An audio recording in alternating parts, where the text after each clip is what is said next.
मनरेगा का नाम बदले जाने के बाद देश भर में सियासत तेज हो गई है। इसी कड़ी में सोमवार को उदयपुर में कांग्रेस ने संभागीय आयुक्त कार्यालय के बाहर धरना प्रदर्शन किया। अखिल भारतीय कांग्रेस कमेटी और प्रदेश कांग्रेस कमेटी के निर्देश पर आयोजित इस धरने में शहर और देहात कांग्रेस के पदाधिकारी, पूर्व विधायक और कार्यकर्ता शामिल हुए। कांग्रेस ने केंद्र सरकार पर गरीब विरोधी नीतियों का आरोप लगाया। मनरेगा का नाम बदले जाने के बाद इसे लेकर राजनीतिक घमासान थमने का नाम नहीं ले रहा है। उदयपुर में सोमवार को संभागीय आयुक्त कार्यालय पर कांग्रेस ने मनरेगा बचाओ संग्राम के तहत शांतिपूर्ण धरना प्रदर्शन किया। उदयपुर शहर और देहात जिला कांग्रेस कमेटी के संयुक्त आयोजन में बड़ी संख्या में कांग्रेस पदाधिकारी, कार्यकर्ता और पूर्व विधायक शामिल हुए। कांग्रेस शहर जिलाध्यक्ष फतेह सिंह राठौर ने कहा कि केंद्र की नरेंद्र मोदी सरकार लगातार गरीबों पर हमले कर रही है। उन्होंने आरोप लगाया कि महात्मा गांधी के नाम से जुड़ी योजनाओं के नाम बदले जा रहे हैं और मनरेगा के मूल उद्देश्य को कमजोर किया जा रहा है। उन्होंने कहा कि आज गांव-गांव और ढानियों में इस फैसले को लेकर रोष है। पहले से ही महंगाई और बेरोजगारी से जूझ रहे गरीबों पर यह सीधा हमला है। कांग्रेस की मांग है कि मनरेगा का उद्देश्य वही रखा जाए और इसमें महात्मा गांधी का नाम पुनः जोड़ा जाए। वहीं पूर्व विधायक प्रीति गजेंद्र सिंह शेखावत ने कहा कि नरेगा एक परिवार को काम और सम्मान देता है तथा गांव और पंचायत के विकास का आधार है। उन्होंने आरोप लगाया कि अब रोजगार के कार्य गांव से दूर दिए जाएंगे, जिससे महिलाओं, बुजुर्गों और ग्रामीणों के लिए काम करना मुश्किल हो जाएगा। उन्होंने यह भी कहा कि पहले नरेगा की गारंटी पंचायत के पास थी, लेकिन अब यह ठेकेदारों के हाथ में जा रही है, जो बेहद गलत है। पूर्व विधायक ने चेतावनी दी कि यदि नरेगा को कमजोर किया गया तो इससे गरीबी, बेरोजगारी बढ़ेगी और सामाजिक अपराध भी बढ़ सकते हैं।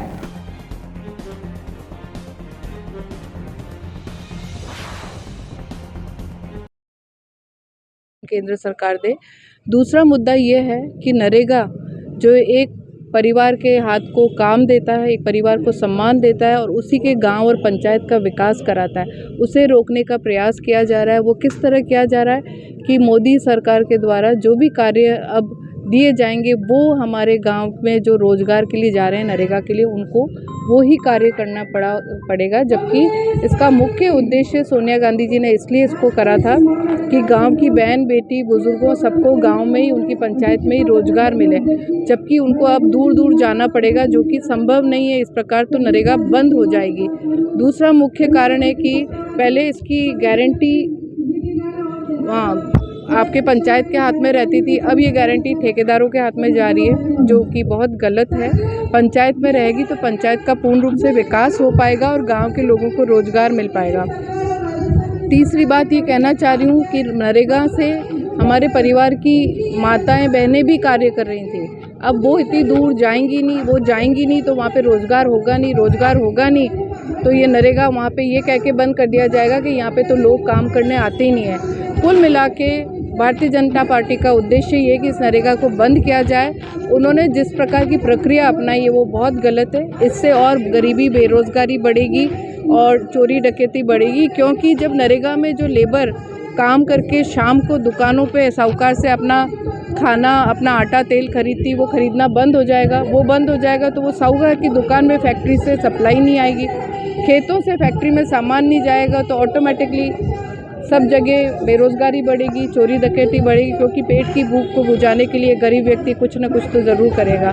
तो मैं भारतीय जनता पार्टी से यही कहना चाहती हूँ कि नरेगा को पुनः बहाल रखें।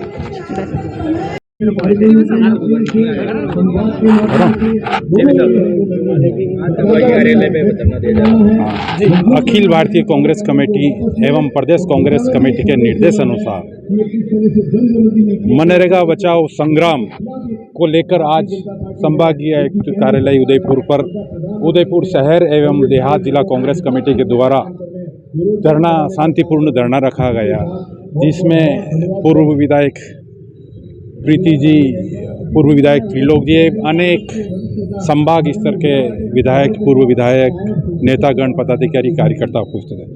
आज हम सबकी मांग है कि जिस तरह से ये नरेंद्र मोदी भारतीय जनता पार्टी की जो केंद्र की सरकार है, वो गरीबों के ऊपर जो हमले किया जा रहा है, आज महात्मा गांधी के नाम को लेकर उन्होंने नाम बदला जो बदला, लेकिन उसमें उनकी अनेक योजनाएं बदली है। तो आज हम सभी ये मांग करते हैं कि मनरेगा को लेकर जिस तरह से गांव गांव ढाणी में रोष व्याप्त है सभी ग्रामीणों को, पहले से इस देश में महंगाई, बेरोजगारी और जिस तरह से हम स्वर्ण आभूषणों की जो बढ़ती हुई मांग देख रहे हैं, तो ये मोदी सरकार ये कहीं न कहीं गरीबों की दुश्मन है। ये हर समय गरीबों के ऊपर हमला करना चाहती है। हम चाहते हैं कि इस योजना का उद्देश्य पूरा वो ही रहे, मनरेगा में महात्मा गांधी का नाम भी पुनः रहे। इसलिए हमारा ये शांतिपूर्ण जो धरना है इसी उद्देश्य से दिया गया है। बात नहीं बन पा रही है। आप सबको नमस्कार। अखिल भारतीय कांग्रेस कमेटी के निर्धारित कार्यक्रम को प्रदेश कांग्रेस कमेटी द्वारा हर जिलों में, मंडल में, ब्लॉक पे और वार्ड में भेजा है। उसके तहत 45 दिन का जो कार्यक्रम था वो कार्यक्रम लगभग पूरा होने जा रहा है।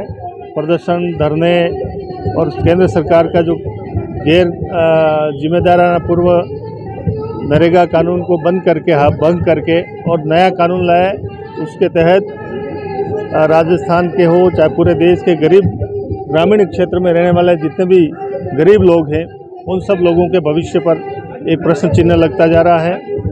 ग्रामीण क्षेत्र की मुख्य आजीविका जो नरेगा के तहत थी, नरेगा से गांव में बैठे गरीब व्यक्ति को गांव में ही अपनी पंचायत में काम मिल रहा था और उसके तहत जो भी कमाई होती थी, पैसा आता था, उससे घर गुजारा चलता था। पर भारतीय जनता पार्टी सरकार की नीयत ठीक नहीं है।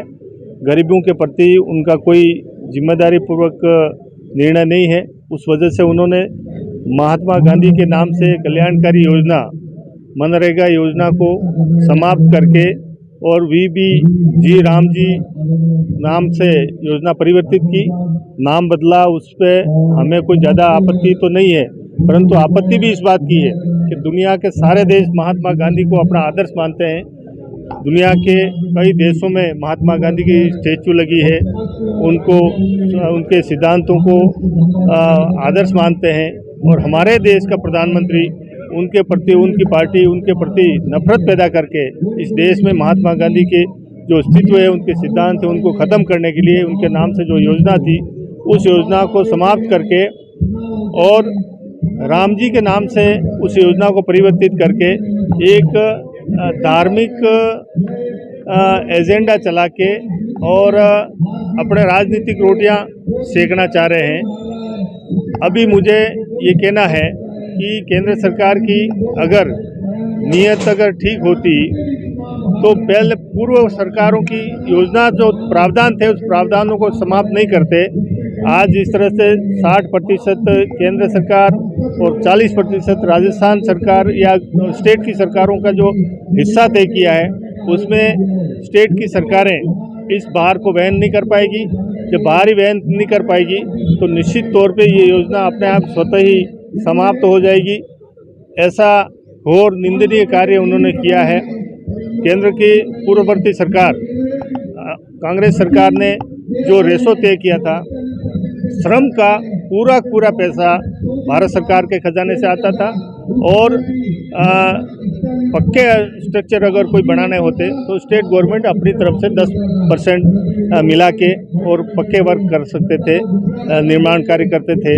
परंतु आज जिस तरह से इन्होंने निर्णय किए हैं उससे ग्राम स्वराज की जो भावना थी वो भावना नष्ट हो जाएगी, क्योंकि गांव में बैठ के जो ग्राम सभा के माध्यम से जो निर्णय होते थे, काम के प्राथमिकता तय होती थी, अब वो प्राथमिकता भारत सरकार तय करेगी। और राजस्थान सरकार हो चाहे स्टेट की सरकारों को पाबंद किया गया है कि अगर आपने सैंक्शन से ज़्यादा काम करा दिया तो राजस्थान की सरकार अपने जेब से खर्चा करेगी।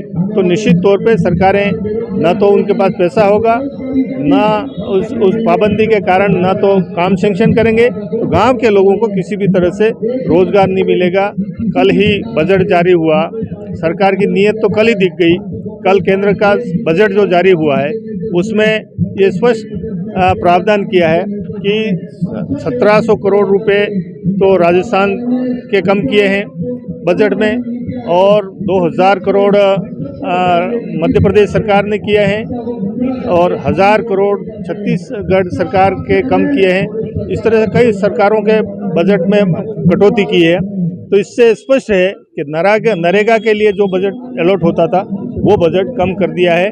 और इन 3 स्टेटों में ही आदिवासी सबसे ज़्यादा रहते हैं, जहां महात्मा गांधी के काम है। कमज़ोर वर्ग के लोग हो, आदिवासी हो, वो लोग ज़्यादा प्रभावित होंगे और उनको ज़्यादा रोज़गार की ज़रूरत पड़ेगी।